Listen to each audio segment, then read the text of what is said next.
Hi there. I am Rita Morton. I am the founder of Sacred Sorrows, and I am, to be honest, really sorry that you are here. I am glad that you found Sacred Sorrows and that you found this channel and this video, but I am really sorry that you're here. I'm so sorry for your loss. I know that you don't want to be here. I know that you don't want to be watching this video. And in my perfect world, I don't really want to be here either. Because the reason that you and I are both here is because we lost a child or a grandchild. And so this is not a pleasant time for either of us, for me to be sitting here with you or for you to be sitting there watching this video.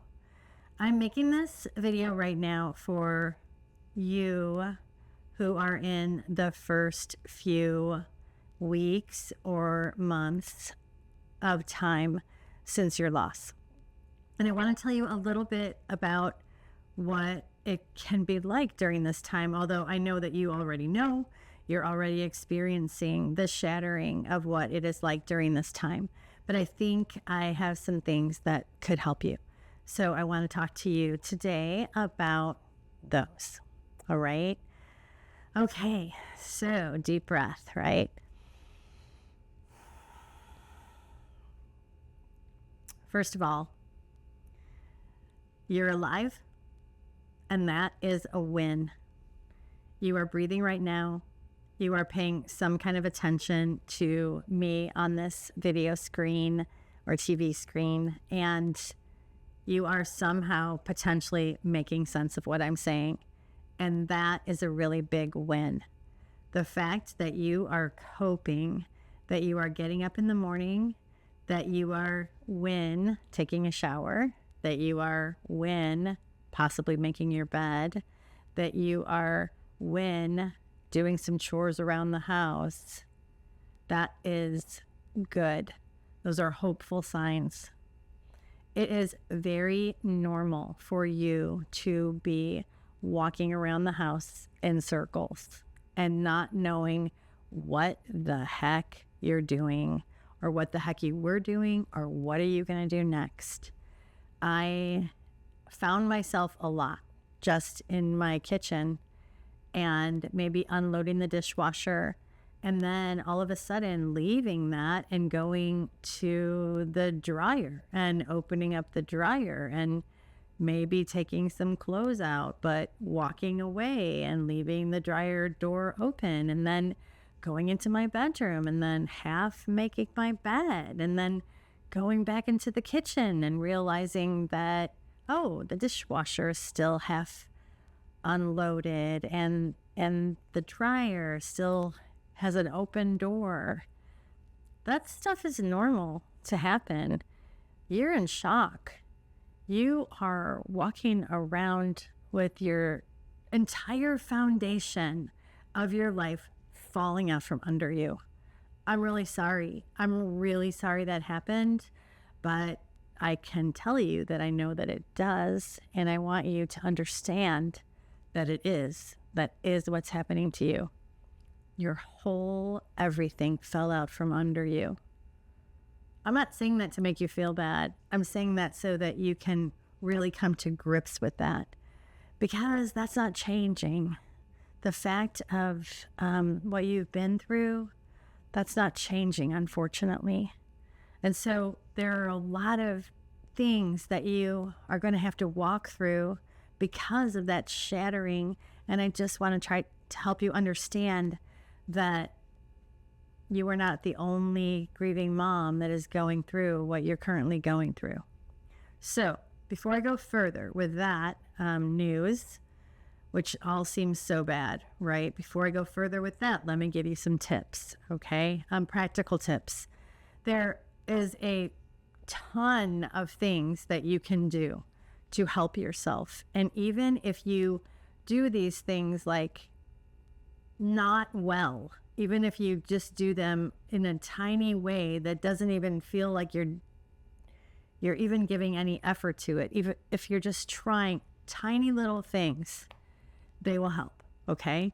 And there are tons of resources. So what I am going to tell you is not the be all and end all or the exact, expert's way of doing things. I just want to give you small tips. If something resonates with you, then you can go off and you can research maybe a little bit more about that modality. Okay. But practically, the first thing that I want to suggest to you is a weighted blanket. Now, I am not in the business of weighted blankets. I do not have an affiliation with any company that sells weighted blankets. I don't have a link for you to buy a weighted blanket, and I'm certainly not going to make any kind of commission on a weighted blanket. But a weighted blanket could potentially save you. It could save your nervous system. It could save your sleeping, and it could help you in ways that you don't even understand. So through very weird circumstances that I won't go into, I ended up with a weighted blanket the very first night that I had to fall asleep after my son Chad had died. Like really weird circumstances. And so for the first time that I went to sleep after he had died, there was a weighted blanket on me. And at first it felt super heavy. It almost felt claustrophobic. I had a really difficult time, but I hung in there with it and I slept. I slept for months every single night. And I know it's because that blanket soothed my nervous system. So that's one thing that I'd like to suggest to you, okay? Another thing that I really want to try to talk to you about is something called tapping, okay? Now, there are volumes of information about tapping on the internet, and I could tell you many of the reasons why tapping is so helpful, but I'm not going to. I'm just going to tell you that it works, okay? And I'm going to show you something super simple. You might think I'm a little bit crazy about it, but it helps. And again, there isn't really a wrong way to do this, okay? So if you just say to yourself, even though, and then you say the name of your child, even though my son's name was Chad, even though Chad died, everything's going to be okay. And you tap like this on your head, even though Chad died, everything's going to be okay. Okay, and then you tap right inside the edges of your eyebrows, okay? Even though your child died, I'm going to be okay. And then you tap here by your temples. Even though Chad died, I'm doing all right. And you tap under your eyes. Even though my child died, everything's going to be okay. And then you can change some of the words that you say. My son moved, my living son Nick moved the week after Chad died. So my tapping sort of sounded like this. And I was tapping now here under your nose. Even though Chad died and Nick moved, everything is going to be okay. Now there's a collarbone that you have here. You can tap here. You can say, even though my child died and things feel really rough right now, or anything else that you want to say, it's going to be okay. I'm going to be okay. Now, you can do that here with the sides of your hands. You can do it with each finger. Even though Chad died, I'm going to be okay. That's all you need to do.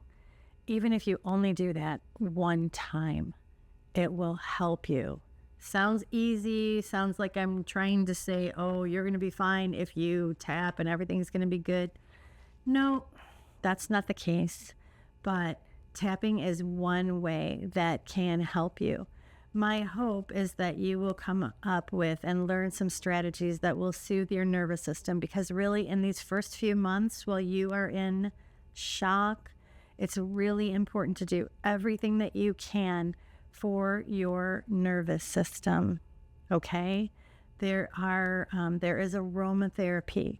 There are warm baths. Is stretching exercises. There is qigong. There are,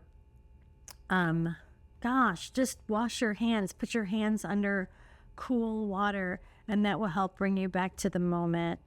These are just small things that I am telling you in this first video, but they will help you. And I also suggest that you try to spend a moment in breathing. Just get your body exactly where your body is. Right now you're watching this video, you're watching me, and you're sitting somewhere watching me. And I would like you to just bring all of your attention to the fact that you are sitting somewhere in your body watching this. And I want you to say, right now, I am sitting, name where you're sitting, and everything's fine. Right now, I'm sitting in this blue chair, and everything is fine.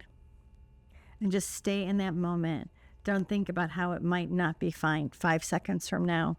Stay here. Right now, you are fine. Okay? There are some prayers that I would like to suggest to you as well. One in particular, heaven emergency. When I was flat on my face on my bedroom floor in the first few months after Chad died, and I was having meltdown after meltdown after meltdown, the only prayer that I could say was heaven emergency.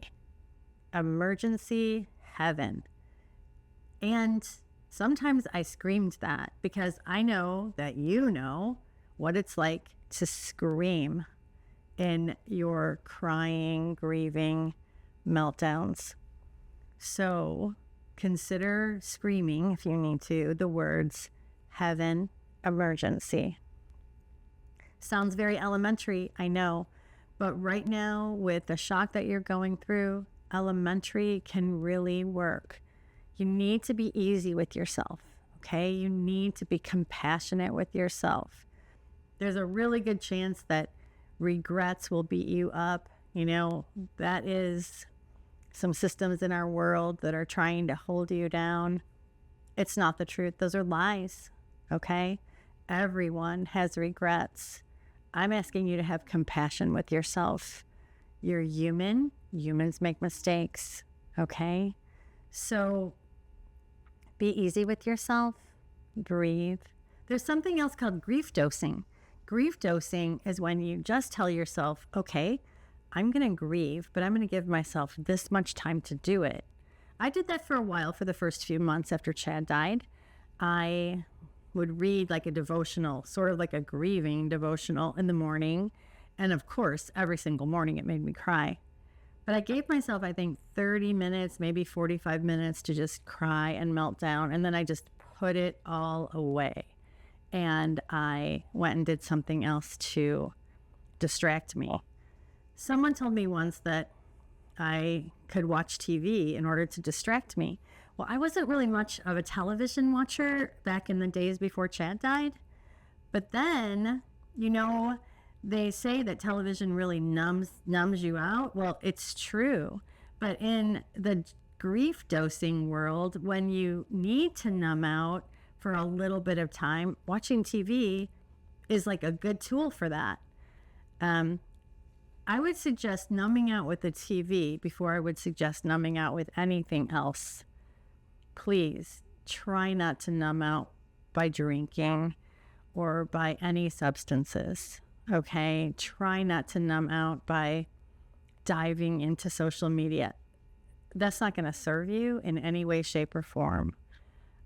Or by, spending too much money or shopping or all of the addictions that we already can have. And that when our children die, they could just like totally blow up.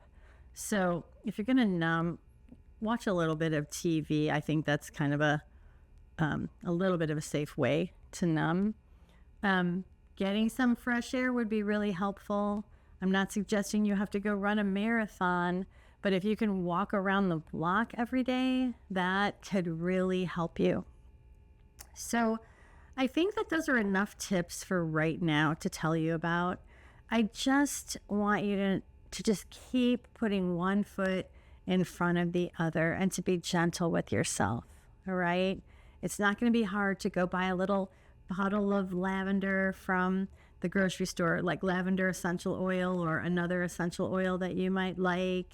Even sweet orange is a nice little oil, very inexpensive. You could just put a drop on a cotton ball and put it in your pillowcase, and it will help you relax. So very, very simple, but very powerful ritual things to do that will help you stay centered.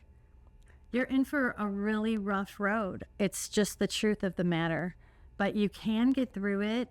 There are resources here, and I would love if you could come on a retreat sometime or come to one of our events, but you will be able to get through this. Just hang in there, hold on tight, get that weighted blanket, try to take warm baths. And, you know, it sounds like a broken record to be good to yourself, but I'm asking you to take that message, take it and embody it and own it and be good to yourself. Okay? And I'll see you again on the next video. Thank you.